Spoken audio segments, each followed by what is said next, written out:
Alors c'est complètement un indispensable, qu'on soit sur un projet de techno-adoption, sur une transformation culturelle, une transformation managériale ou même une transformation organisationnelle. C'est indispensable de prévoir la conduite du changement. Maintenant, il faut juste s'adapter avec un dispositif et des modalités adéquates.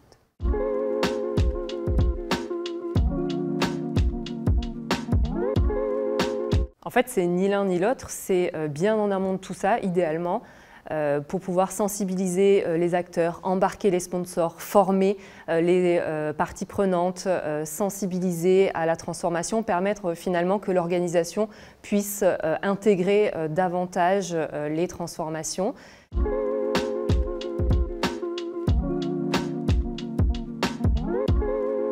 Alors, on s'appuie sur des méthodologies qui sont des méthodologies classiques de conduite du changement, de type ADKAR par exemple, mais surtout on fait du sur-mesure. L'idée c'est d'avoir un dispositif, un plan, une stratégie de conduite du changement qui soit les plus adaptés possibles au contexte de notre client, à sa culture et aux populations qui sont impactées par cette transformation.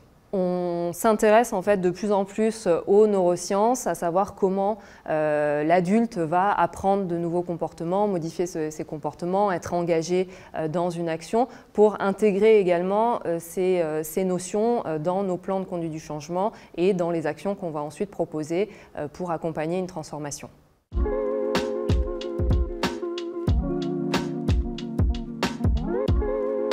Les deux, en fait, l'implication des sponsors, c'est une étape absolument indispensable dans tout projet de transformation.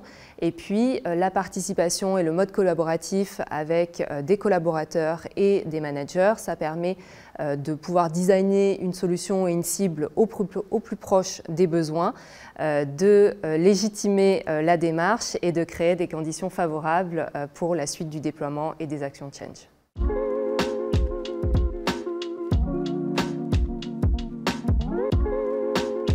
C'est bien plus que ça en fait. Le change, c'est vraiment une démarche globale, c'est permettre de voir l'impact humain de toutes nos transformations, c'est créer les meilleures approches, les meilleurs dispositifs pour accompagner l'ensemble des populations, c'est travailler avec toutes sortes de populations, du CODIR jusqu'aux opérateurs. Et puis moi personnellement, c'est l'aspect mobilisation et tout ce qui tourne autour de la préparation et de l'animation de séminaires.